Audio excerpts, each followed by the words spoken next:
Bismillahirrahmanirrahim. Assalamualaikum warahmatullahi wabarakatuh.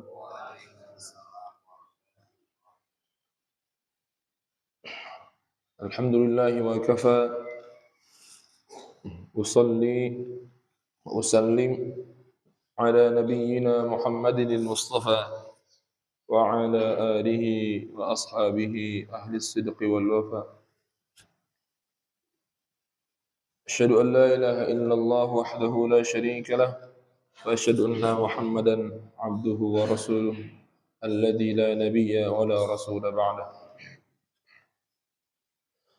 Bapak Ibu jamaah Masjid Uswatun Hasanah yang dirahmati Allah Subhanahu wa taala. Alhamdulillah pada pagi hari ini kita diizinkan oleh Allah untuk dapat hadir menunaikan salat subuh berjamaah. Yang tadi sebelum salat subuh diawali dengan salat sunnah 2 rakaat. Yang dalam hadis rakaatul fajri khairum minad dunya wa ma fiha. 2 rakaat qabliyah subuh itu membuat bapak dan ibu menjadi orang terkaya di dunia pada hari ini, mengalahkan orang terkaya di dunia saat ini. Semoga apa yang sudah kita lakukan dihitung amal ibadah oleh Allah Subhanahu wa taala dan diterima segala kebaikan-kebaikan kita oleh Allah.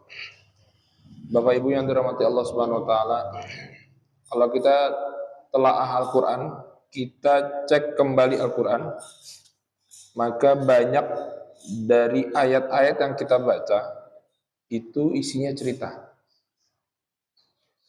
Banyak ayat-ayat dari Al-Qur'an itu pesannya bukan langsung, bukan tersurat kalau bahasa agak ribetnya, ya. Tapi tersirat, artinya ada pesan tidak langsung yang bisa digali. Nah, lewat cerita-cerita ini juga, kemudian Allah pengen mengajarkan kita. Lewat cerita-cerita ini juga, Allah ingin memberitahu bahwa banyak kejadian berulang. Makanya kadang Al-Quran itu nggak mendetail soal tempat, nggak mendetail soal tahun. Kalau kita kan biasa di sekolah nggak sih tahu kan, kalau sejarah itu ada tahunnya, tanggalnya, bahkan periodenya tahun segini sampai tahun segini, tempatnya lah, bahkan ada identik nama lengkapnya. Biasanya kalau belajar sejarah di sekolah kayak gitu. Dan itu cara kita lah sebagai manusia untuk mengungkap sejarah. Tapi cara Allah beda, untuk mengungkap apa yang ada di dalam Al-Quran untuk kita selaku orang-orang yang senantiasa membaca Al-Quran. Kalau kita telusuri lagi, banyak kisah-kisah di situ. Ada nabi dengan kaumnya, ada nabi dengan objek dakwahnya. Contoh misalnya Musa dengan Fir'aun, Musa juga dengan kaumnya Bani Israel. Ada juga keluarga yang Allah abadikan namanya dalam Al-Quran, padahal dia bukan nabi, keluarga Imran. Jadi nama surat, kisahnya diabadikan. Ada juga seorang perempuan yang dia bukan nabi, walaupun menurut sebagian ulama ada yang setuju Bapak Ibu nabi perempuan. Itu adalah Maryam. Namanya diabadikan menjadi sebuah surat dalam Al-Quran. Ya, ini kalau orang, mohon maaf, saudara-saudara kita dari non-Muslim, terutama yang Kristen, Nasrani, mereka kalau tahu di Al-Quran ada surat Maryam tuh kadang merasa kayak ada penghormatan lebih. Ya.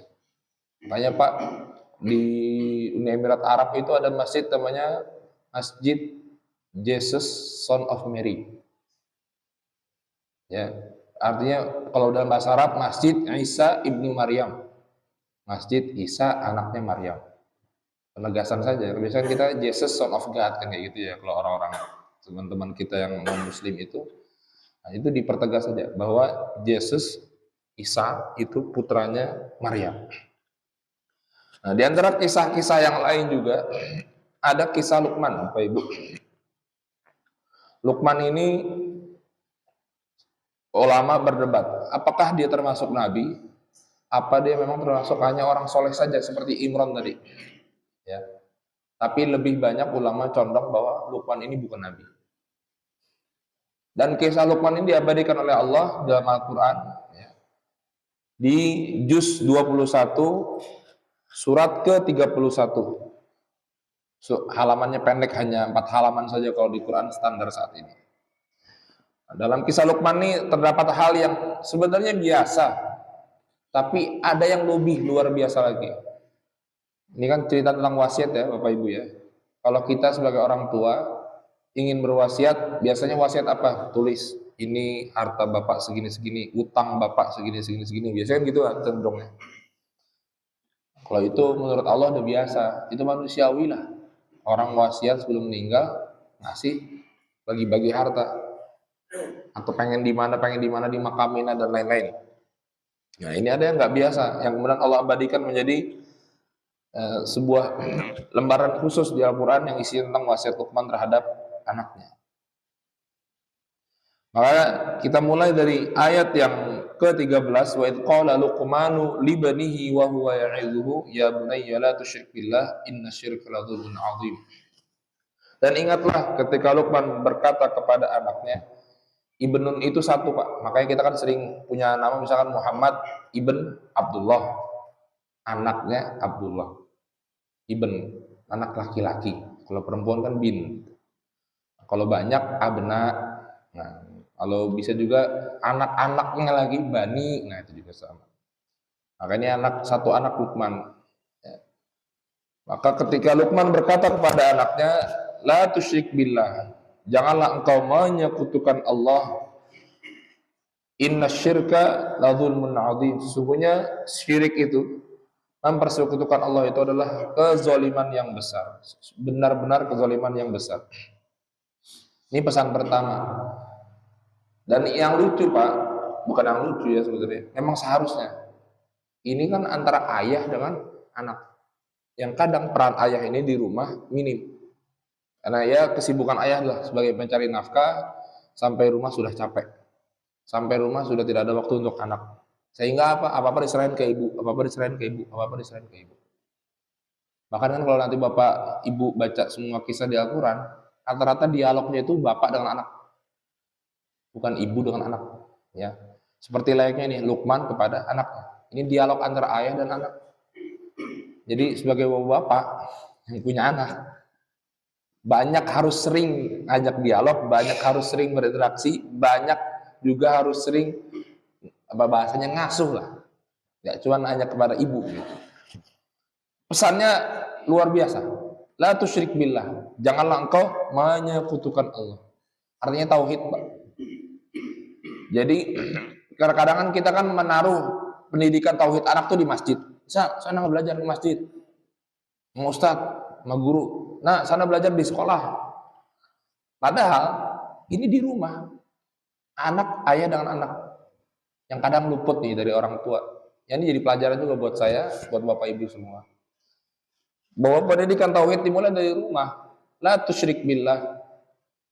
Dengan apapun saja menyekutukan Allah. Kalau zaman sekarang syirik kita, kalau dulu mungkin kan kesannya syirik itu ke dukun, syirik itu ke jin, ke setan. Sekarang syirik bisa banyak tempat, Pak.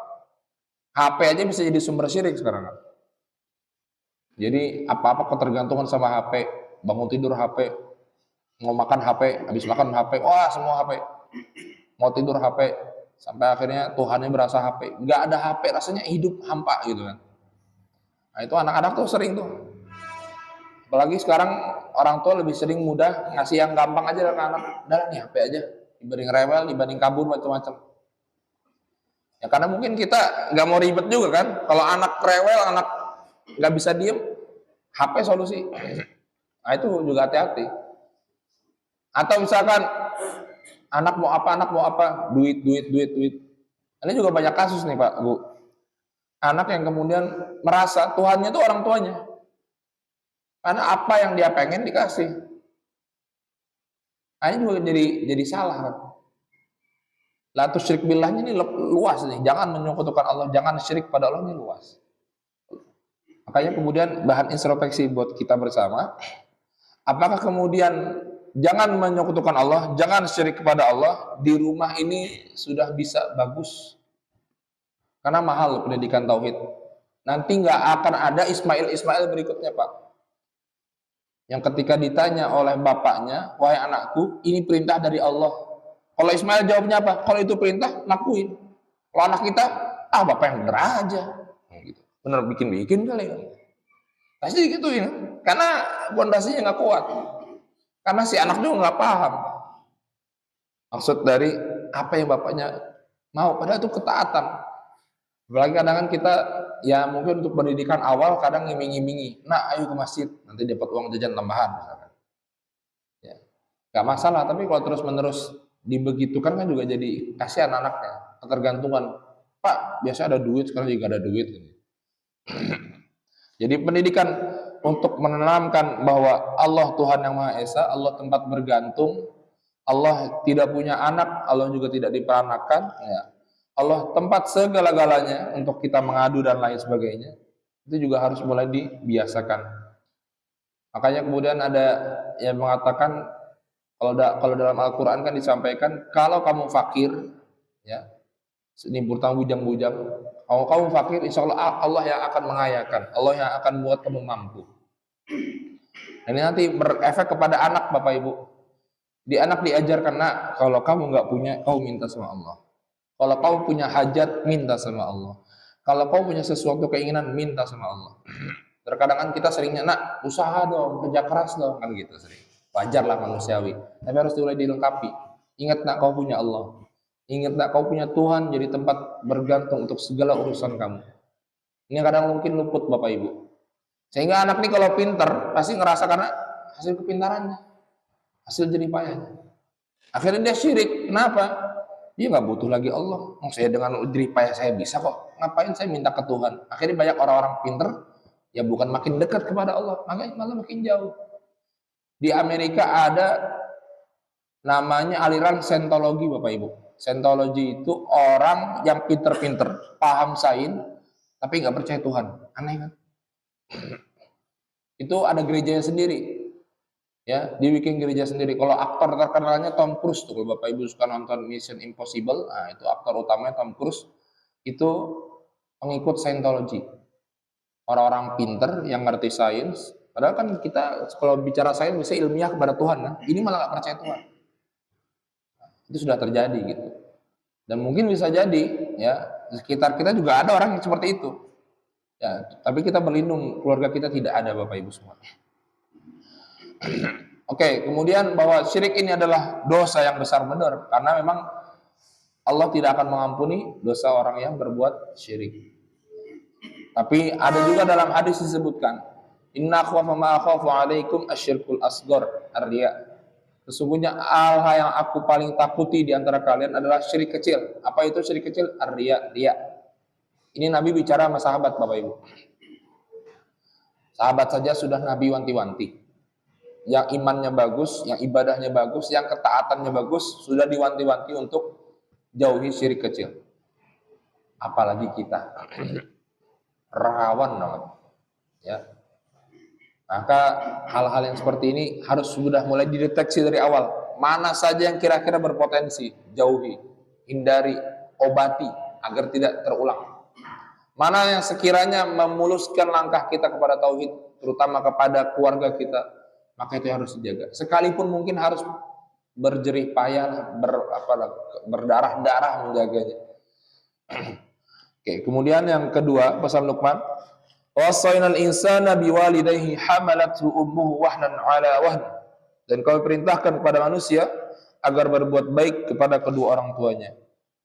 Ibunya telah mengandungnya dalam keadaan lemah yang bertambah-tambah dan menyapihnya dalam usia 2 tahun. Wa fisaluhu fi 'amain anishkur li wa liwalidayk. Bersyukurlah kepadaku dan kepada kedua orang tuamu. Ilayyal masir, hanya kepada akulah, hanya kepada Allah lah kembalimu. Ini juga bagian dari tarbiyah yang coba dilaksanakan, yaitu berbakti kepada kedua orang tua. Dan yang unik adalah ya anishkurli wali walidai, untuk bersyukur kepada Allah dan juga kepada kedua orang tua. Mungkin yang terkenal adalah ridallah fi ridal walidain wa suhtullah fi suhtil walidain. Ridhonya Allah terletak pada ridhonya kedua orang tua, dan murkanya Allah terletak pada murkanya kedua orang tua. Maka dalam mengasuh anak, ya, Terkadang juga luput. Mungkin kalau di ketimuran, kita kan ketimuran ini biasanya adab sama yang tua ini cenderung lebih adab Pak, dibanding yang barat. Jadi kalau orang barat itu dengan yang tua nggak panggil bapak, ya apalagi misalkan mas, ini nggak langsung nama. Mau usianya beda 40 tahun aja langsung panggil nama. Bisa gitu. Bahkan sama mertua sendiri aja manggil nama. Karena mereka menganggap mertua itu bukan orang tuanya. Mertua itu ya orang lain. Manggil nama kalau di barat itu. Tapi kalau di timur kan enggak. Kayaknya kalau orang-orang kayak kita, orang Indonesia, datang ketemu bule aja di sini, pasti aneh mereka manggil mister, mister ngapain? Makanya mereka biasanya langsung manggil nama. Ini kepada yang lebih tua, bukan orang tua. Nah, kalau orang tua biasanya sama, mulai sama kepada tetap manggil nama, tapi biasanya kalau ala Amerika 18 tahun tuh anak-anak sudah punya kepentingannya sendiri dan gak bisa diganggu gugat. Saya pernah dapat cerita, ada seorang orang tua orang Indonesia di penjara Pak, hanya gara-gara menertibkan anaknya lebih disiplin. Kalau saya nggak salah, entah untuk sholat, entah untuk sekolah, sampai kemudian dicubit tuh kalau orang sekarang. Ketika dicubit, ya, suatu ketika dia datang ke sekolah, sampai sekolah, dia nggak enak badan kebetulan. Oleh pihak sekolah dicek lah tuh badannya. Kedapatan malah biru-biru pas badannya, pas bajunya dibuka. Ditanya lah sama pihak sekolah. Ini kenapa ini biru-biru? Usutnya usut, dia jawab, ini dari orang tua saya. Apa yang terjadi Bapak Ibu? Orang tuanya ditangkap polisi. Jadi orang tua itu nggak bisa buat keras kalau di barat itu. Nggak bisa kayak di kita misalkan negur dikit apa pakai agak ya ada bekas-bekasnya lah ya. Di sana nggak bisa. Bahkan guru aja kalau ketahuan bisa panjang urusan masuk kantor polisi juga itu. Cuman gara-gara kayak gitu. Padahal maksud orang tuanya adalah menertibkan. Makanya di sana pusing orang tua itu. Pusingnya kenapa? Ini anak bisa seenaknya sendiri. Mentang-mentang nggak dikerasin, mentang-mentang nggak dikasih ketegasan, sehingga seenaknya sendiri. Nah, nggak balik kepada kisah Luqman ini, ya, agar kemudian bisa kita renungi bagaimana perjuangan kedua orang tua, bagaimana kasih sayang kedua orang tua, yang biasanya kita baru rasakan kalau kita sudah punya anak, kalau kita sudah berkeluarga. Dulu pas masih jadi anak, saya enaknya sendiri aja. Pas sudah punya anak, oh gini ya rasanya. Tapi kan nggak semua orang harus nunggu seperti itu dulu. Nah, makanya kemudian pesan ini juga diabadikan dan sering banget Allah juga naruh ini. Biasanya wa qadha rabbuka alla ta'budu illa iyyahu bil walidaini ihsana. Nyambung antara jangan syirik kepada Allah atau hanya menyembah kepada Allah dengan berbakti kepada kedua orang tua. Ini nyambung nih biasanya nih. Sama kayak ini. Habis berbicara ayat jangan syirik, nyambung ayat tentang berbakti kepada kedua orang tua. Biasanya gitu di Al-Qur'an. Ada satu kesatuan. Nah, ini nanti ada ujian Bapak Ibu. Ustadz, saya beriman sama Allah, tapi orang tua saya enggak gimana? Tetap berbuat baik, tetap adab yang baik, tapi kemaksiatannya jangan ditiru. Ini persis kayak dulu sahabat Sa'id bin Zaid. Dia masuk Islam, ibunya tahu, ya, anaknya masuk Islam, dibujuk lah. Nah, kalau kamu berbakti sama ibu, tinggalkan agamamu yang sekarang, kata ibu. Sa'id, karena imannya bagus, nggak mau, ya kan? Habis itu ibunya mogok makan minum. Sampai kamu mau meninggalkan agamamu yang sekarang, aku akan berhenti. Kata dia, karena saya sudah kuat imannya ya, karena saya yakin dengan agama saya ini, dengan din ini, bagaimanapun ya, saya tidak akan mau berubah, berpindah sedikit pun hanya untuk dirimu. Nah, ini yang kadang mungkin anak nih enak gak enak Bapak Ibu. Itu mungkin kalau Bapak Ibu tahu cerita banyak mu'alaf-mu'alaf yang kemudian terusir, banyak mu'alaf-mu'alaf yang kemudian tidak harmonis dengan orang tuanya disebabkan karena hal ini. Itu karena keimanannya dia jaga. Ya, memang berbakti juga harus, tapi kalau urusan tauhid, urusan syirik itu nggak bisa kita ngikut. Makanya kemudian bagian-bagian yang seperti ini yang ya kita kadang sebagai anak kepada kedua orang tua yang mungkin belum taat, mungkin belum sholat, atau mungkin belum puasa dan lain-lain, Ini jadi PR besar. Bagaimana kemudian kita mendakwahi, kita mengajak dan lain sebagainya. Kalau saya nggak salah, Ustadz Felix Xiao itu mu'alaf ditentang orang tuanya. Lama-kelamaan orang tuanya ikut, betul ya, Bapak Ibu ya? Itu kan bagian dari kesabaran, buah dari kesabaran. Abu Bakar pun sama. Bapaknya Abu Bakar itu baru masuk Islam belakangan. Abu Quhafah itu, nama Abu Bakar, bapaknya nama Bapak Abu Bakar baru masuk Islam itu belakangan. Dan anaknya nggak tergoyahkan keimanannya karena orang tuanya yang masih belum Islam, gitu. Tapi berbakti tetap berbakti. Ini pun sama kejadiannya dengan anak-anak yang kemudian hijrah, anak-anak yang kemudian mendalami ilmu agama. Melihat orang tuanya mungkin agamanya pas-pasan, malah dijauhi. Lihat agama orang tuanya mungkin nggak sempurna, bukannya diajarin, bukan didakwahin, malah dijelek-jelekin. Nah, ini juga jadi masalah ini. Maka kemudian mencoba untuk mentaati, berbakti itu enggak pandang bulu selama bukan kemaksiatan. Karena di ayat seterusnya dijelaskan wa in jahadaka ala an tusyrika bima laysa laka bihi ilmun fala tuti'huma. Dan jika keduanya memaksamu untuk menyekutukan Allah, menyekutukan aku dengan sesuatu yang engkau tidak mempunyai ilmu tentang itu, fala tuti'huma, maka janganlah engkau menaati keduanya. Wasahibuhuma fid dunya ma'rufa, maka janganlah engkau menaati keduanya dan pergaulilah keduanya di dunia dengan baik. Wattabi' sabila man anaba ilaihi, ya, dan ikutilah jalan orang yang kembali kepadaku, kemudian hanya kepadaku tempat kembalimu. Tsumma ilayya marji'ukum fa unabbi'ukum bima kuntum ta'malun, maka akan aku beritahukan kepadamu apa yang telah kamu kerjakan. Ayat yang berikutnya disebutkan, ya bunayya innaha in takum mithqala habbatin min khardal fatakun fi sakhratin aw fis samawati aw fil ardi ya'ti biha Allah innallaha latifun khabir. Wahai anakku, sungguh jika ada suatu perbuatan seberat biji sawi, biji zarrah dalam bahasa Arabnya itu, ya, sebesar zarrah, dan berada dalam batu atau di langit atau di bumi, niscaya Allah akan memberinya balasan. Sesungguhnya Allah Maha Luas lagi Maha Teliti.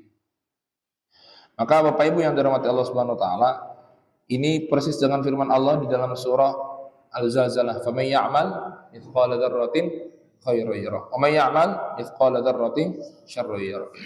Yang baik biarpun sedikit dikasih ganjaran. Yang buruk biarpun sedikit juga ada ganjaran. Tinggal pilih mau jadi yang baik apa yang buruk. Kalau kata almarhum Habib Hasan kemarin belum lama meninggal, yang baik mati, yang enggak baik mati. Ini jadi orang baik, ya kan? Sama-sama mati dua-duanya. Tapi bedanya yang satu dapat kenangan baik, yang satu dapat kenangan buruk. Yang satu dapat timbangan baik, yang satu dapat timbangan buruk. Ini jadi orang baik. Sekalipun kadang jadi orang baik nggak enak. Di tengah teman-teman yang nggak baik, nggak enak, habis baik malah dijulidin ya Bapak Bu. Kita berbuat baik, niat baik, malah dipikir yang lain-lain. Itulah mungkin tantangannya buat kita.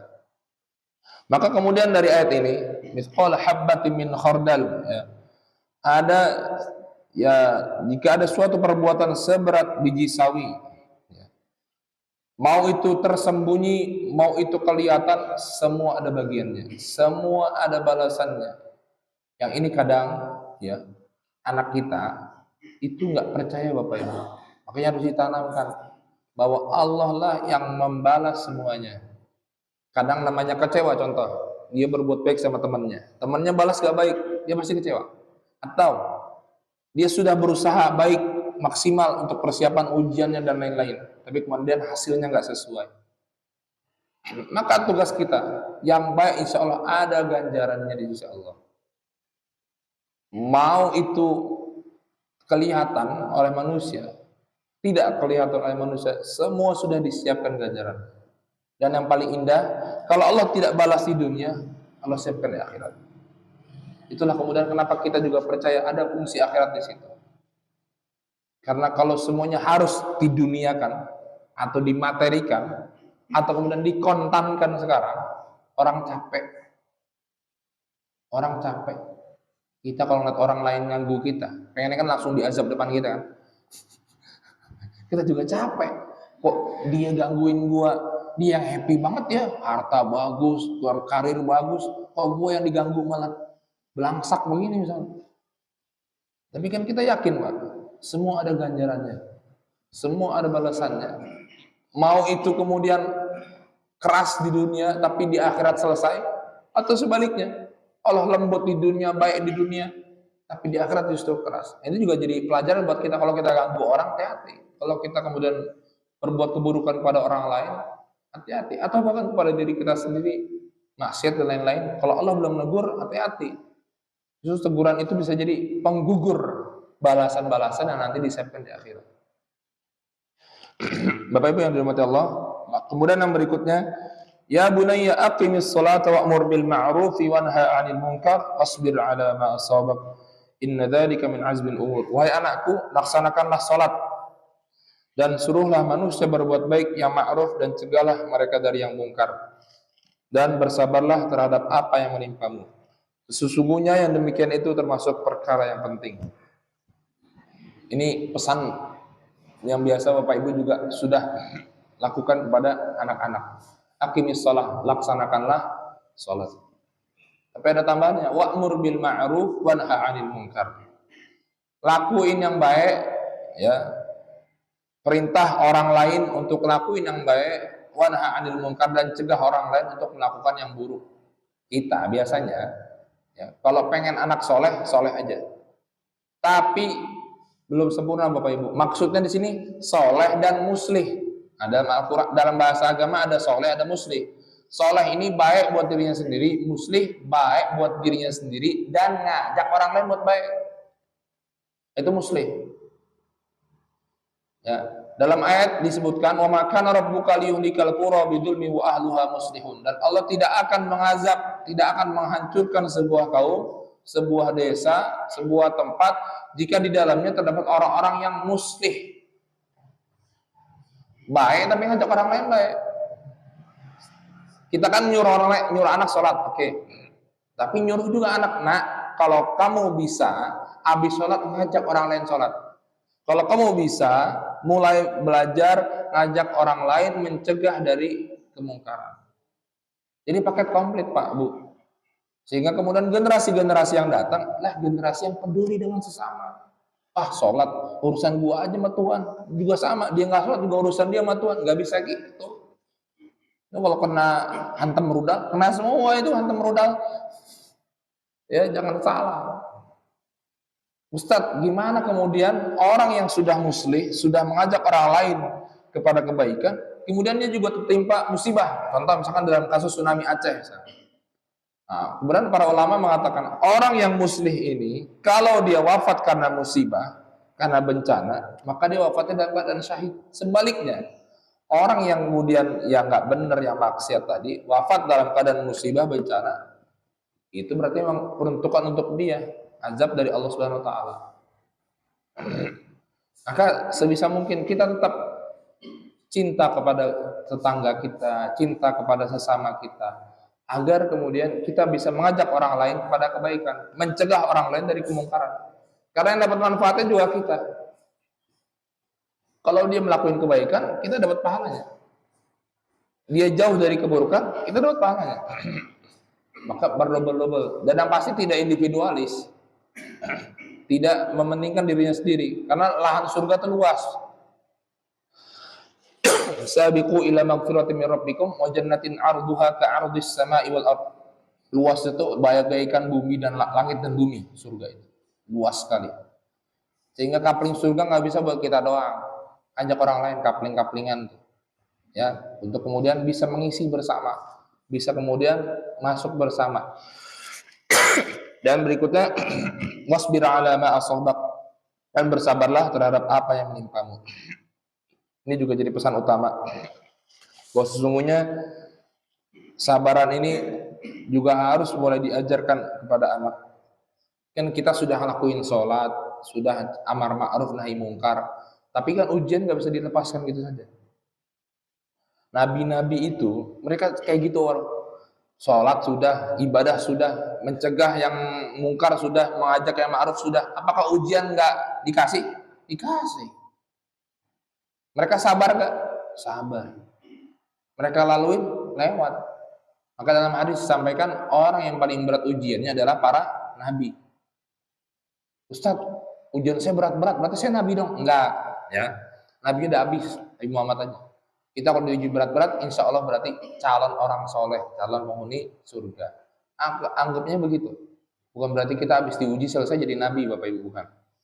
Kemudian berikutnya, wala tusair khaddaka lin-nasi wala tamshi fil ardi marha, innallaha la yuhibbu kulla mukhtalin fakhur. Dan janganlah kau malingkan wajah dari manusia karena sombong, dan janganlah berjalan di bumi dengan angkuh. Innallaha la yuhibbu kulla mukhtalin fakhur. Sesungguhnya Allah tidak menyukai orang-orang yang sombong dan membanggakan diri. Waqsid fi mashyika waghdud min sautik inna ankaral aswati la sautul hamir. Dan bersederhanalah dalam berjalan dan lunakkanlah suaramu. Sesungguhnya seburuk-buruk suara ialah suara keledai. Bapak Ibu yang dirahmati Allah Subhanahu wa taala, ini sebagai penutup pesan terakhir adalah jangan menyombongkan diri, jangan juga membuang muka. Apalagi kalau dalam Islam itu senyum kita adalah ibadah. Walaupun kita kalau kadang lagi kesal melihat orang yang kita keselin, senyumnya jadi musibah, ya. Tapi tetap bagaimanapun senyum atau sapa kepada sesama, tidak membuang wajah, tidak membuang muka, ya, tidak juga menyombongkan diri. Ya, sombong itu kan batarul haq wa ghamtun nas, menolak kebaikan dan merendahkan manusia. Maka kemudian kalau ada kebaikan tapi kita tolak, bisa jadi ada indikasi sombong. Kalau ada manusia yang kemudian kita rasa ini orang kayak gini doang ngomong-ngomong gitu. Kemudian kita rendahkan atau lain-lain sebagainya, itu juga sama. Maka dalam hadis yang lain disebutkan la yadkhulul jannah man kana fi qalbihi mithqala dzarratin min kibr. Tidak akan masuk surga orang yang di dalam hatinya terdapat biji zarah, biji sawi kesombongan. Maka kita berlindung pada Allah Subhanahu wa taala dari sifat-sifat yang ini tipis-tipis nih. Ya. Antara emang karena kita punya masalah pribadi sama dia atau emang karena kita mau ngeremehin dia atau menolak kebenaran dari dia. Makanya kan di sini disebutkan ya, jangan memalingkan wajah dari manusia. Karena kadang kita kalau melihat muka orang tuh, Bapak Ibu, cenderung bisa ngademin masalah itu. Tapi karena kita nggak mau lihat, makin runyam masalahnya. Kemudian juga jangan berjalan di muka bumi dengan angkuh. Ini biasanya orang-orang yang sudah dapat posisi, sudah dapat kedudukan, sudah dapat kebaikan-kebaikan, berjalan di muka bumi ini dengan seenaknya. Kadang lihat orang lain tuh ya nothing gitu, nggak ada apa-apanya. Maka ini juga jadi ujian buat kita. Bagaimana kemudian ya di dalam yang ayat berikutnya ayat 19, dan bersederhanalah dalam berjalan dan lunakkanlah suaramu. Karena bisa indikasi biasanya orang-orang yang sombong, orang-orang yang merasa paling baik, dari kemudian dia apa bahasanya unggah-ungguh kata orang Jawa, dari cara mulai duduknya, jalannya, lain-lain sebagainya, itu sudah kelihatan ingin merasa baik, lebih baik dan merendahkan orang lain, agar kemudian semuanya bisa sempurna. Nah, jadi ya, apa yang disampaikan Luqman di sini menjadi hal-hal yang krusial yang menurut Allah patut untuk manusia jadikan hikmah, patut untuk manusia jadikan pedoman.